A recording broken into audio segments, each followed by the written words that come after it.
कि ये थोड़ा आगे इसको और भी इस चीज को ज्यादा एक्सपेडाइट करें। दूसरा जो ग्रांट है जो कि सिंध हुकूमत की जानिब से कराची प्रेस क्लब आती है, उसके लिए भी डिमांड है कि उसमें मैं समझता हूं कि अब जाहिर है जब महंगाई हो रही है और महंगाई हो गई है तो मैं सिंध हुकूमत की भी जाहिर है एक लिमिटेड रिसोर्सेज हैं, लेकिन फिर भी डिपार्टमेंट से मैं सेक्रेटरी साहब को कहता हूं कि उसकी समझता हूं कि उसकी समरी बनाएं कि नेक्स्ट टाइम से वो ग्रांट जो है उसको बढ़ाया जा सके। और इंशाल्लाह ये तो मैं एग्जैक्ट अमाउंट नहीं बता सकता, लेकिन ये जरूर बता सकता हूं कि कुछ ना कुछ जरूर बढ़ेगी। तो ये आपका मौका जो है और ये नई जनरल बॉडी को ये क्रेडिट डेफिनेटली जाएगा कि आपकी वजह से ही ये ग्रांट बढ़ी जा रही है। एक चीज अब मैं भी आपसे, क्योंकि मैं ट्रांसपोर्ट मिनिस्टर भी हूं, तो आप मुझे एक दो रूट्स ऐसे बताएं जो आपके लिए, जो सहाफी भाइयों के लिए आजकल महंगाई बहुत ज्यादा है, ट्रैवलिंग एक्सपेंसेस ज्यादा हैं, कि कोई ऐसे रूट बताएं कि जो कि शहर के किसी दूर दराज इलाके से कराची प्रेस क्लब तब आना हो, तो मैं फिर ट्रांसपोर्ट की जानिब से ये आपसे फिर कमिटमेंट करूंगा और उसको फिर पूरा करूंगा इंशाअल्लाह ताला कि हम बसेस को कराची प्रेस क्लब तक लेकर आए, ताकि हमारे साफी भाई जो कि इस महंगाई के दौर में जो महंगा पेट्रोल और महंगी चीजें खरीद रहे हैं, तो वो फिर उनको कम पैसों में इन आलीशान बस सर्विस में वो कराची प्रेस क्लब तक आ सकेंगे। अच्छा, ये बताएं शफीक साहब कि कल जो आइन के हवाले से एक बड़ी तकरीब हुई जिसमें साबिक सदर आसिफ अली जरदारी ने भी खिताब किया, लेकिन पीटीआई को जो है वहां पर सुप्रीम कोर्ट के एक सीनियर जज काजी ईसा फाइक के वहां खिताब और आने पर बड़ा एतराज हुआ है। आप क्या समझते हैं उनका ये एतराज दुरुस्त है? हालांकि उन्होंने वजाहत भी कर दी। देखें जी, कल पाकिस्तान की तारीख में कानून की हुक्मरानी जानने वालों को और आइन को मुकद्दस समझने वालों के लिए ये पैगाम था कि 50 साल पूरे हुए थे आईने पाकिस्तान को, और आईने पाकिस्तान की गोल्डन जुबली जो कि पार्लियामेंट हाउस में मनाई जा रही थी, किसी सियासी महफिल में नहीं, किसी सियासी जगह पर नहीं, जो एक आईनी इदारा है। पार्लियामेंट हाउस एक आईनी इदारा है और किसी को भी इससे मुकद्दस इदारा और कोई पाकिस्तान में नहीं है, ये भी मैं बता दूं। इससे आला इदारा कोई पाकिस्तान में नहीं है, इससे मुकद्दस इदारा कोई पाकिस्तान में नहीं है। तो जिन लोगों को यह एतराज था कि जस्टिस काजी फैज साहब उस पार्लियामेंट के एक मुकद्दस इदारे पे जो कानून बनाता है, जो आइन बनाता है, जो आइन में तरमीम कर सकता है, जो कानून में तरमीम कर सकता है, और वो जो फिर आइन और कानून बनता है उससे उसी बिना पर फिर पूरे मुल्क में तमाम अदालतें चलती हैं और चलना है उनको। तो उस अगर तकरीब में जस्टिस काजी फैज साहब आए तो मैं समझता हूं कि ये फख्र की बात थी। और जो मैंने थोड़ा बहुत अपने पास मालूम किया कि तमाम मौजूद जज साहबान को दावत दी गई थी उसमें शिरकत के लिए, लेकिन कल सबसे ज्यादा वही एक जो बदतमीजी का तूफान, जो कि फिर मैं कहूंगा कि भारत और इसराइल के कहने पे पाकिस्तान के तमाम आईनी इदारों के खिलाफ जो साजिशें हो रही हैं, जो साजिशें चल रही हैं, जो पहले इन्होंने हमारे कुछ इदारों के खिलाफ की और फिर कल जस्टिस साहब के खिलाफ एक पूरी कैंपेन सोशल मीडिया पे चलाई गई, मैं कहता हूं कि ये डूब मरने का मुकाम था। और आप देखें कि उस कैंपेन में कौन कौन लोग थे, जो लोग सोशल मीडिया पे उस पर कमेंट्स कर रहे थे नेगेटिव, वो कौन लोग थे।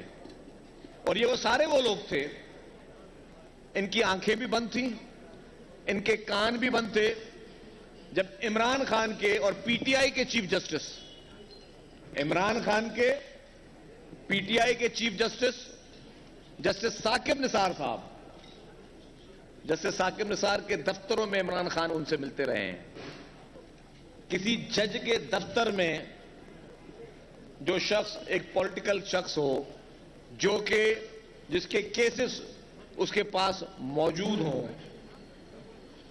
किसी पब्लिक गैदरिंग में मिल जाए तो अलग बात होती है, दफ्तर में जाना, फिर पीटीआई के वुज़रा, पीटीआई के जस्टिस साकिब निसार के घरों पे जाके मिलते रहे, तकरीबात में मिलते रहे। इमरान खान खुद फरमाते रहे मैं पहला प्राइम मिनिस्टर हूं जिसको चीफ जस्टिस सुप्रीम कोर्ट ने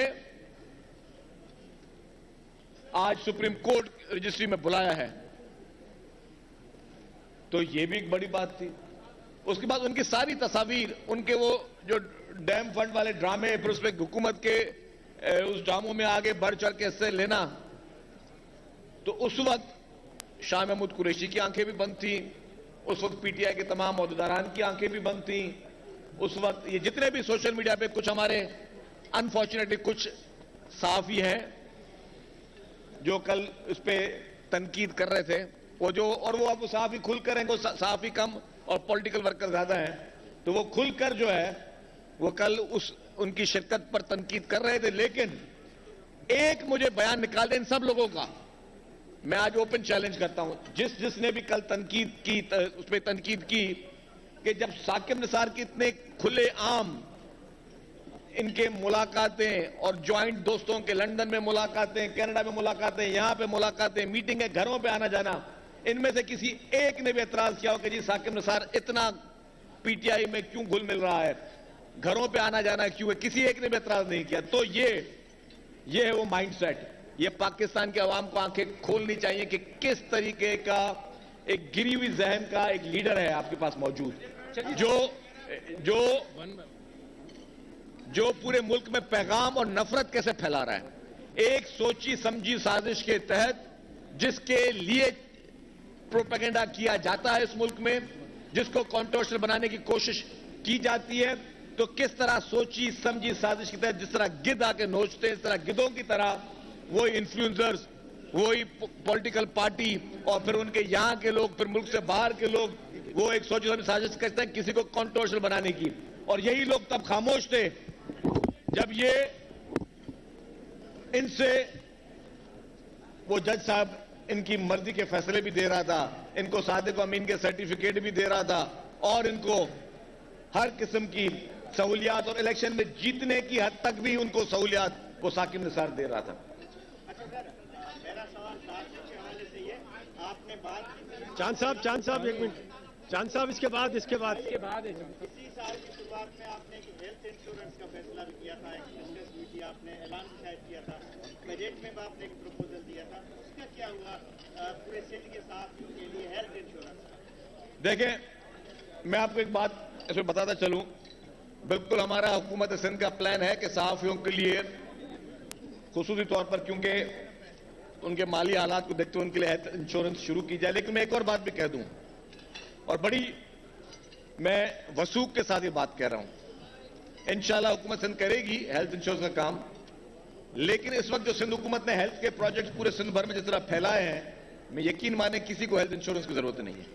ये भी मैं बात वाज़ेह कर लूं, जितनी भी मूजी अमराज हैं, अल्लाह ना करे किसी को मूजी अमराज हो, मुफ्त में इलाज उनके हो रहे हैं, हर एक के लिए हो रहे हैं, अमीर के लिए, गरीब के लिए, जो अफोर्ड कर सकता है उसके लिए, आम के लिए, खास के लिए, हर एक के लिए मुफ्त इलाज हो रहे हैं। आपके कैंसर के इलाज यहां पे मुफ्त में हो रहे हैं, आपके लिवर ट्रांसप्लांट, लंग्स ट्रांसप्लांट, आपके हार्ट डिजीज, आपके इन्फेक्शन डिजीज, आपकी SIUT, कौन सा मर्ज सिंध हुकूमत ने छोड़ा जिसका मुफ्त में इलाज नहीं हो रहा? और कोई एक बंदा में बताया कि जी हाँ, बोले जी मैं उस हॉस्पिटल में गया और मुझे शिकायत भी नहीं हुई। मैं अपना भी एक किस्सा बता दूं, मुझे 21 जनवरी की रात को कुछ 4:30-5 बजे मैं हैदराबाद में था, अपने हल्के अपने घर में बैठा आराम कर रहा था, मुझे हार्ट अटैक हुआ और सीवियर किस्म हार्ट अटैक हुआ। मैं भाग के गया वहां से, कहां पे? NICVD हैदराबाद, जो कि सरकारी हॉस्पिटल है।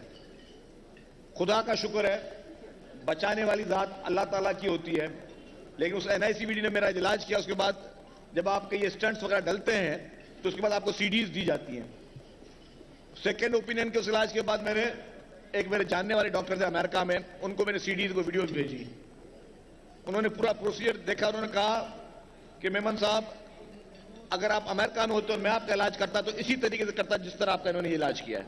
और मैं बेके हल्फिया बता रहा हूं रमजान में बात, उन्होंने कहा मैं भी यही प्रोसीजर करता। और इलाज करने वाला कौन था? सुबह को 5 बजे जो हॉस्पिटल में अवेलेबल था, वो नूरियाबाद में एक डॉक्टर है, थाना बुला खान में, सॉरी, एक अकलियत बिरादरी का डॉक्टर है, वो था, उसने मेरा वो इलाज किया। तो ये है पाकिस्तान पीपुल्स पार्टी की सिंध हुकूमत। सरजील साहब ये बता दें, गवर्नर साहब ने रात भी कहा है, गवर्नर सिंध ने, कि मुझे पुलिस और वाटर बोर्ड समेत कुछ महकमों के अख्तियार दिए जाएं तो मैं इनको ठीक करने को तैयार हूं। क्या सिंध हुकूमत ठीक नहीं कर पा रही? और गवर्नर साहब क्या आपके गवर्नर नहीं है, सिर्फ एमक्यूएम के गवर्नर है? क्या मामला है आपके और उनके दरमियान? देखिए, आप हमेशा गवर्नर साहब के मुतल्लिक़ सवाल करते हैं। मैं आपकी बात बताऊं कि कोई हमारे साथ हैं गवर्नर साहब और हम एक पेज पर हैं। अब कुछ सोच डेफिनेटली डिफरेंट हो सकती है, उनके सोचने का शायद अंदाज या देखने का थोड़ा हमारा तो डिफरेंट हो सकता है, लेकिन इसका मकसद ये नहीं कि हमारा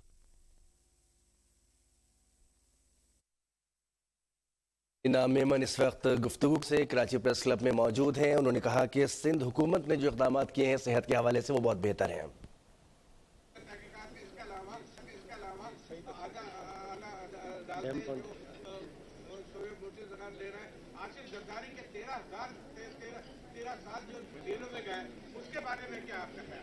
थैंक यू मजीद अब्बासी साहब, आपने जो बात की मैं दोहराता चलूं कि आपका सवाल यह था कि साकिब निसार ने जो डैम फंड में करप्शन किया, आपने ये मजीद साहब। अब बात यह है कि मेरे पास सबूत ही, मैं ये नहीं कह सकता कि साकिब निसार ने डैम फंड में, लेकिन ये जरूर है कि डैम फंड के जितने भी पैसे जमा हुए थे वो आज कहां हैं, वो आवाम को आने चाहिए सामने, और आवाम के सामने वो सारी चीजें सामने आनी चाहिए कि कौन किस शख्स ने क्या क्या किया है। और उसने गैर आईनी तौर पर डैम फंड इकट्ठा किया। किसी आइन की किताब में लिखा नहीं है कि साकिब निसार को यह इख्तियार था कि वो डैम बनाए, सड़क बनाए, हॉस्पिटल बनाए या कोई और काम करे। ना ही उसने कोई ऐसा काम किया, ना ही उसका इख्तियार था। जो उसने काम किया गैर आईनी किया, और जो पैसे थे, आपकी बात मजीद अब्बास साहब, मैं इसको एंडोर्स करता हूं कि वो सामने आने चाहिए। माइक दे देना। बेटे की शादी कि मैं नहीं कह सकता कि उन्होंने अपने किसी, मैं ये नहीं कहता मजीद साहब कि उन्होंने किसी रिश्तेदार की शादी में वो पैसे लगाए, लेकिन जहां पे भी वो पैसे, वो कौमी खजाने के पैसे वो सामने आने चाहिए। चांद साहब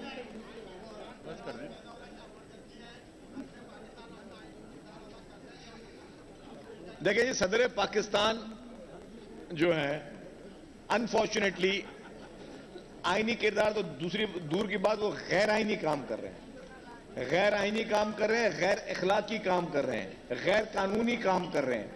जिस जगह पर वो बैठे हुए हैं, जिस मनसब पर बैठे हैं, उसका उनको एक ख्याल नहीं है। जज साहबान के लिए कहते हैं कि जज साहबान ने जो इमरान खान के खिलाफ गिरफ्तारी का ऑर्डर दिया वो गलत दिया। इखलाकी तौर पर किसी सदर पाकिस्तान को यह इख्तियार ही नहीं पहुंचता कि वो इस तरह जुडिशरी पे गिनावने इल्जाम लगाए। दूसरी बात, वो सदर कम इमरान खान के टाइगर फोर्स के रुकन ज्यादा लगते हैं। जो आइन और कानून में लिखा है उसको वो मानने के लिए तैयार नहीं है। बस इमरान खान उनको इशारे से बोलते हैं stand up, sit down, sit down. बस वो उन्हीं के कहने पे उनका रिमोट सदर पाकिस्तान का आरिफ अलवी कर सकते इमरान खान के हाथ में। Thank you sir. ये बता दें बहुत अहम सवाल है सेंसस के हवाले से। वन बाय वन कर लें, आपका सवाल है।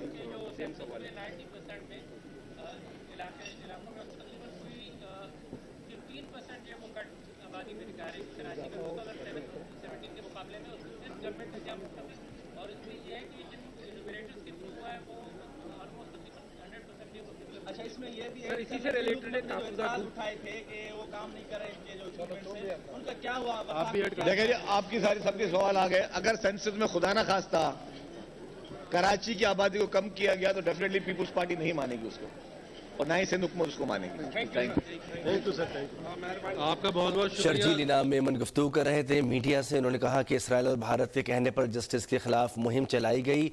शर्जील हीना मेमन ने कहा कि तमाम जजेस को शिरकत की दावत दी गई थी असम्बली में, और अगर जस्टिस फाइजी आए तो वो आइन के 73 साल पूरे होने की तकरीब में आए थे। उन्होंने ये भी कहा कि मोहतरमा बेनज़ीर भुट्टो शहीद ने सहाफ़ियों के लिए मराद का जिस तरह से ऐलान किया था, सिंध हुकूमत इसको देख रही है। जिस तरह से महंगाई में इजाफा हुआ है तो वो चाहेंगे कि कराची प्रेस क्लब की ग्रांट्स में भी इजाफा किया जाए। उन्होंने कहा कि वो इसकी एक्चुअल रकम तो नहीं बताएंगे, लेकिन कुछ ना कुछ रूल्स को देखते हुए इसमें इजाफा ज़रूर किया जाएगा। जमहूरियत की बहाली के लिए भी सहाफ़ियों ने बहुत जद्दोजहद की है।